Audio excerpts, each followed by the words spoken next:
بینندگان عزیز سلام. امروز چهارشنبه 5 ایول است. من زرنگز نوروزشاه و همکارانم شما را به تماشای نشر نوی برنامه خبری و تحلیلی اخبار آزادی دعوت میکنیم. حالا توجه کنید به موضوعهای این نشر برنامه. کی حق است و کی ناحق؟ مقامات گروه از ساکنان استرافشان را به توکوب میلیسه ها عیبدار کردند. ساکنان از تلاش دست درازی به یک دختر نابالغ میگویند. میلیسا اومد به پهلویم نشست. گفت که اگر همین کارمون حل شود من به تو آیفون 14 پرو مکس خریده میدیم. برای کمک به یک سرباز تاجیک که هنگام خدمت معیوب شده است، ساکنان هلند 25,000 سومانی جمع آوردند. شاه خوکن خزینجا کارم میکنم است. چورز خوکنم میجون کارم میکنم اجون سیاشیده. و فرمان فرمان درباره محروم کردن زنان افغانستان از حق کار و تحصیل. حالا از رفتن به آرایشگاه هم. آنها چی گناه کردند؟ کار خوبی نیه به نظر من. همه چی بسته شد. انگار کم دیگه زن که بزی جامعه هیچ ارزشی نداره. یک بحث و کشمکش میان ساکنان و مأمورین میلیسا در استرافشان سبب به جوابگری کشیدن 27 نفر از یک دهه شد. مقامات هفته پیش خبر دادند که گروه در استرافشان مأموران میلیسا را زده مانع اجرای کارشان شدند. اما ساکنان دهه لکت حادثه را به طور دیگر شرح میدهند و میگویند سبب بحث تلاش دست درازی به یک دختر نابالغ بود. فرزان محمدی به این دهه رفت.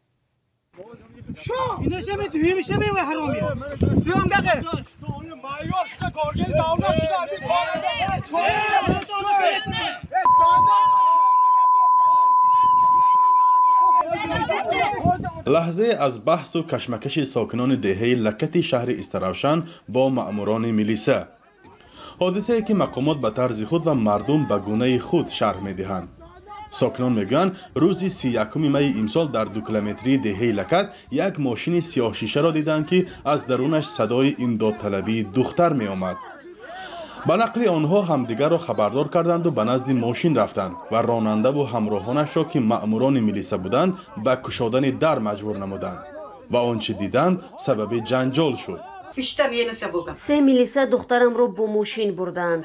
دخترم از ماشین میفرایم گفته گریه کند هم آنها نفر آورده به دشت و صحرا بردند، جایی که هیچ کس نیست. دخترم من به کار میروم مرا سر دید گفته است، ولی آنها در جواب گفتند که ما پول کارت را میدهیم با ما رو. در ریاست کارهای داخلی ولایت سوق میگویند گروه از ساکنان دهه لکت شهر استرافشان 3 مأمور میلیسا را زده مانع فعالیت خدمتی آنها شدند. این نهاد روز 2 ایول با نشر گزارش رسمی گفت حادثه روز 31 می و زمانی رخ داد که کارمندان شعبه کارهای داخلی شهر استرافشان پی تحقیق یک خبر فوری در زمینهای خواجگی دهقانی دهه لکت بودند. در گزارش دقیق نگفتند که بحث و جنجال ساکنان با ماموران میلیسا بر چی سر زد و کارمندان انتظامی در این دهه چی را تحقیق میکردند. میلیسا اومد به پهلویم نشست. گفت که اگر همین کارمون حل شود من به تو آیفون 14 پرو مکس خریده میدیم. تو شناسنامه نداشته ای، من شناسنامه‌ات رو حل کرده میدیم. گفت میانم رو قپیده این گپ ها رو گفت. من در این حالت گریه کرده فریاد زدم که همدیه هایمون از بیرون شنیدند. بعد همه رو جیغ زدند. همه جمع شد. مدیر مکتب و جمالالدین امکم نیز آمدند و این حالت رخ داد. Shu paytda men yig'lab baqirayotganimni hamqishloqlarim eshitib qolgan. در حالی که نقل‌ها گوناگونند و هر دو طرف به حق بودن و جبر دیده بودن خود پایفشاری دارند، به 9 نفر بر اساس اوباشی و استفاده زور نسبت به نماینده حاکمیت پرونده جنایی و علیه 18 کس به اتهام میده اوباشی پرونده مأموری گشودند. جمالالدین رحمتوف امکی دختری نابالغ که سبب جنجال شده است نیز در بازداشت است. حضرت اولا من دسته میرسلانو ارده دیگن دختر 9 صنف را یک بچه گرفته برده چیکار کند میلشو امکش رفته اگر آنها را جدا کند میلیسا را زدن گفته گناهگار میکند. بچه مرا برده تو میلیسا را زدی گفته لطکوب کردند و به حبس گرفته ماندند. اینجا اساساً کی گناهگار است؟ امکی دختری نابالغ یا میلیسا؟ به کی باور کنیم؟ کی میگه شنای؟ میرسه گفت شنای من خقه شنیم. حالا خانواده رحمتوفا به اتهام دسترازی به دختر نابالغشان علیه 3 کارمند میلیسه شهر استرافشان به مقامات مراجعت کردند. در عریضه مادر دختر نام 3 مأمور میلیسه است. فرزان محمدی، رادیو آزادی، شهر استرافشان. برنامه رو ادامه میدیم. در هلند فرسخ‌ها دور از تاجیکستان برای کمک به سربازی تاجیکی که یکی از قربانیان ددفشین یا مهترسالاری است پول جمع آوردند. ساکنان هلند بعد دیدن فیلم در یک تلویزیون این کشور به سرنوشت جوان اکنون معیوب تاجیک توجه کردند. در فیلم از زندگی سرباز قصه شده است که هنگام خدمت در ارتش معیوب و دستنگر شد. گزارش سریناز روح الله و شهلای عبدالله در این باره است. باباجان آثار زخم‌هایش را به طبیب نشان می‌دهد. زخم‌ها نو نیستند. با گفته‌اش 5 سال پیش در ارتش به چنین حال گرفتار شد. در این مدت برای بهتر شدن سلامتیش تلاش دارد. حالا برای معاینه نزد عصب‌شناس آمده است. زدن هم مای کارمون دخترم بردن. شاه خوکن خزین یا کارم اکنوسوسته. چورز خوکرم میجون کارم میکردم اجون سیاشیده. وقتی پشتم سیاشید و بریدن گرفتن اپریسم کردم. لات اپریس کردن پشتم شکاف شد. باباجان 23 ساله داوطلبانه به ارتش رفته است. ماه اکتبر سال 2017 به صف سربازان قسم نظامی 3502 متعلق به وزارت کارهای داخلی پیوست. اما بعد از 1 ماه خدمت در بیمارخانه بستری شد. مقامات آن زمان گفته بودند باباجان هنگام درس به سکته حرام مغز گرفتار شد. حرفایی که این جوان رد میکند و میگوید ضربه سخت کهنه سرباز به دلش او را به این حال گرفتار کرد. یولت که ما معیب شدیم وقتی خونه رفتیم خودمو یواسی خدمت رفتن روشان دست کشیدن از خدمت حربی. باباجان مادرش را بر وقت از دست داده است. پدرش هم جدا زندگی میکند. او را بیبیش بزرگ کرده است. به این جوان از روزهای اول حقوقشناسان دفتر آزادی‌های شهروندی کمک کردند. پول تشخیص و طبابتش از حساب همین سازمان است. بعد رسانه‌ای شدن قضیه باباجان سال گذشته خبرنگاران هلندی به سرنوشت او توجه کردند. آنها به تاجیکستان آمده درباره او فیلم تهیه کردند. بعد نمایش فیلم در هلند خیرخواهان برای او پول جمع کردند. در نتیجه 25,000 سومون جمع‌آوری کرده شد از جانب شهروندان گلندیا و اون شخصانی که خواستند به باباجان کمک کنند و با تشبث تشکیلات جمعیتی دفتر آزادی‌های شهروندی ما خواستیم که به باباجان همین مبلغ‌ها را برای بهتر کردن وضع مالیوی خود شاید با یگان تجارت مشغول شدن نشیم بعد وضع زندگیش را بهتر کردن مبلغ‌ها را استفاده کنند. بدرفتاری یا ددفشین در ارتش تاجیکستان مشکلی کهنه است. هر چند وقت خبرها درباره زخمی شدن یا فوت سربازان به رسانه‌ها راه می‌یابد. دفتر آزادی‌های شهروندی به حمایت از حقوق دعوت شونده‌ها و سربازان مشغول است. قربانیان مناسبت‌های غیر آیین‌ناموی به ما وابسته به کمک یوریدیکی یعنی ادوکات مراجعه می‌کنند. ما ادوکات پیشنهاد می‌کنیم و در برابر این ما کمک اجتماعی می‌رسانیم در همچون رساندن یاری طبی اجتماعی. حکومت تاجیکستان ماه اکتبر سال گذشته گفت در سال 2019 تا 2021 و با سبب رعایت نشدن آیین‌نامه نظامی بیشتر از 100 سرباز به هلاکت رسیدند. باباجان رحیموف میگوید در اول با امید آنکه او را طبابت میکنند به جای شکایت نکرد ولی بعداً پشیمان شد. حالا خودش تلاش دارد که درمان یابد و کاری پیدا کرده زندگی خود و بیبی تنهایش را پیش برد. سریناز روح الله، شهلای عبدالله، آزادی، دوشنبه.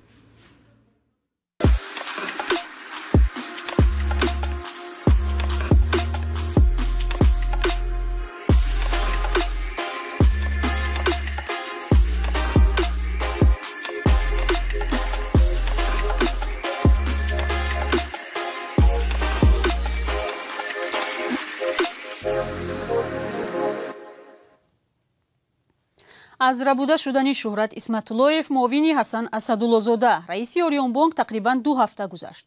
از او هیچ نشانه نیافتند و سرنوشتش هم معلوم نیست. تا این دم مقامات تنها نام یک گمانبری احتمالی را گفتند. آن هم رستم اشوروف است که تنها پس از تیراندازی و زخمی و بازداشت شدنش در مولدووا اعلان شد. رادیوی آزادی درباره بازداشت 4 کس در داخل اطلاع یافت. حالا نام یک گمانبر دیگری احتمالی بر ربودن شهرت اسمت‌اللهیف توسط منبع‌ها تصدیق شده است. همکاری ما میرزانبی خالقزاد موضوع رو پیگیری دارد. میرزانبی تاکنون چی اطلاعی به دست آمده است؟ سلام بینندگان عزیز. مقامات تاجیکستان بجز چند خبری رسمی دیگر درباره گمانبران احتمالی اطلاعی نمیدهند. ولی دو منبع رادیو آزادی در اداره دولتی تاجیکستان روز 4 ایول تصدیق کردند که گمانبر احتمالی دیگر در بودن معاون اول رئیس آریان بانک شخص با نام دلشاد سیدمرادوف است. یک همصحبت ما در نهادهای قدرتی تاجیکستان به شرط فاش نشدن نامش گفت دلشاد سیدمرادوف مشهور با لقب دلشاد SB گروه ربایندگان را رهبری می‌کرده است. به اطلاع دریافته ما وی 24 ایون یک روز بعد از بی‌درک شدن معاون رئیس آریان بانک از دوشنبه به روسیه فرار کرده است. این است. میرزانبی در عکس دیدیم که دلشاد سیدمرادوف در لباس مأمور دادستانی است. همصحبتان شما درباره‌اش معلومات دادند که او کی است و چی کار می‌کرد؟ ببینید منبع‌های ما در اداره قدرتی گفتند که دلشاد سیدمرادوف در گذشته در ریاست مبارزه با جنایت‌های سازمان یافته وزارت کارهای داخلی کار کرده. یک مدت مأمور شعبه مبارزه با جنایت‌های کیبرنتیکی دادستانی کل بوده است. تجربه کار در آژانس مبارزه با کروپسیون هم داشته است. ولی در زمان ربوده شدن شهرت اسمت‌اللهیف در هیچ جای کار نمی‌کرده است. نکته مهم این است که دلشاد سیدمرادوف شهروندی روسیه را نیز داشته است و همون طور که منابع ما گفتند پس از حادثه به مسکو فرار کرده است و در آنجا جستجو می شود. همزمان منبع‌های ما گفتند پس از فرار دلشاد سیدمرادوف از تاجیکستان توسط فرودگاه دوشنبه چند کارمند فرودگاه را که مسئول قبول و گسیل شهروندان بودند از کار راندند و نسبتشان تفتیشات پیشکی شروع شده است. تشکر بینندگان عزیز. همکاری ما میرزانبی خالقزاد درباره گمانبر دیگری احتمالی در قضیه ربودن بانکیر تاجیک صحبت می‌کرد. طالبان برای باز هم محدود و بیرنگ کردن زندگی زنان در افغانستان یک امر دیگر صادر کردند. زنان و دختران که تحصیلشان در مکتب و دانشگاه و کار در اداره‌های دولتی منع شده بود و حق رفتن به باغ و ورزشگاه‌ها را نداشتند، اکنون از رفتن به آرایشگاه‌های زنانه هم محروم شدند. تفصیلات بیشتر در گزارش کیومرث عطا. این آرایشگاه زیبای زنانه در هرات شاید تا چند روزی دیگر درش را ببندد. وزارت امر به معروف و نهی از منکر طالبان امر را در این باره به نهادهای دولتی فرستاده است که ممکن است هزاران بانو را از پولی که برای زندگی می‌یابند محروم کند. یک سال میشه که در این آرایشگاه کار میکنم. یکی دو روز میشه که از طرف طالبان اطلاعیه پخش شده که آرایشگاه را میخواین بسته کنن. لطفاً ازتان تقاضا میکنیم این کار را نکنین، به خاطر که ما به خاطر یک چند روپیه حلال با پیدا کردنش اینجا آمدیم. مکتب سر زنا بند، آرایشگاه بند، هیچ قسم زن در جامعه چه حق زندگی کردن نداره. نامه وزارت امر به معروف و نهی از منکر طالبان درباره بستن آرایشگاه‌ها از روز 24 ایون به نهادهای گوناگون فرستاده شده است. نامه‌ای که احوال زنان را در افغانستان بدتر می‌کند. 7 روزی میشه که این پیام به ما رسیده. کار خوبی نیست به نظر من، همه چی بسته شد. انگار کم دیگه زن که به جامعه هیچ ارزشی نداره. والله فکر میکنم اصلا هیچ ارزشی نداره، مثل ناامیدی بریم دست میده.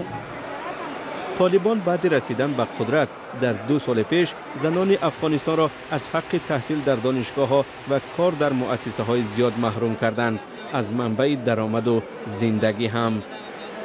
فکر میکنم دیگه مسعود که بشه باید به خونه بشینم بیکار، بی همه چی دیگه رنج میشم، مریض میشم. تنها امید من بود که می آمدم اینجا ساعت نتیر بود دیگه، به خونه که برو خود من بفهم دیگه، تنها باشم دیگه بی از مریض میشم. امر و فرمانهای ارتجاعی طالبان به زنان افغانستان خشم جامعه بین المللی را برانگیخت، ولی صدای کسی ظاهراً به گوش طالبان نمی رسد که به تدریج زنان را از حقوق عادی انسانیشان محروم می کنند.